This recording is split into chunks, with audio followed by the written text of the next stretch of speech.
మంచమున్న కాడికే కాళ్ళు చాపుకోవాలి, శాతనైన కాడికే పని చేయాలి.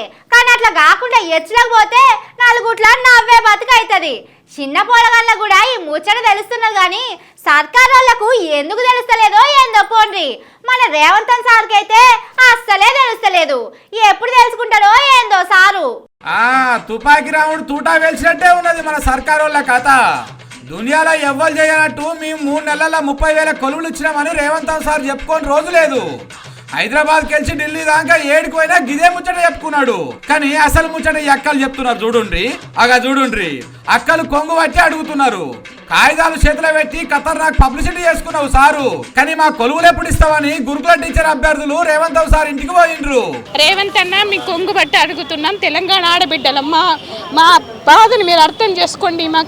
మాకు ఎంత బాధ ఉందంటే ఇంట్లో ఆర్థిక ఇబ్బందుల్ని మేము బయట సొసైటీని రెండింటిని ఫేస్ చేయలేకపోతున్నాం. మేము కావాలంటే మీ ఇంట్లో ఏదైనా పని చేయడానికైనా సిద్ధం, కానీ వెనకకి తగ్గేది లేదు. దయచేసి మీ చేతులు జోడించి అడుగుతున్నాం, మా ఆర్థిక ఇబ్బందిని అర్థం చేసుకోండి, మా పిల్లల భవిష్యత్తుని అర్థం చేసుకోండి.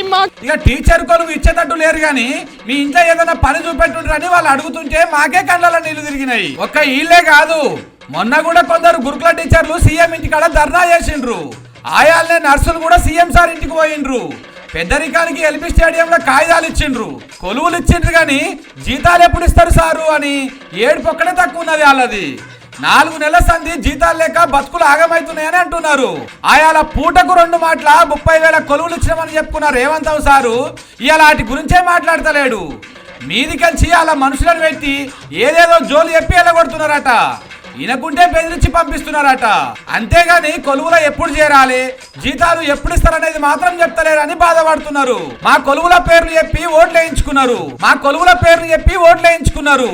మా నోట్లే మాత్రం మట్టి కొట్టిండ్రని కోపం చేస్తున్నారు. కానీ వీళ్ళది అత్యాశ కాకుంటే ఏంది చెప్పుండ్రి. ఓట్ల ముంగట చెప్పినవన్నీ సర్కారు వాళ్ళు ఇప్పుడు చేస్తున్నారా? చేస్తలేరు కదా. కొలువుల కథ కూడా గదే అన్నట్టు. ఓట్లు అయిపోయినాక మీరు అటు మేము ఇటు.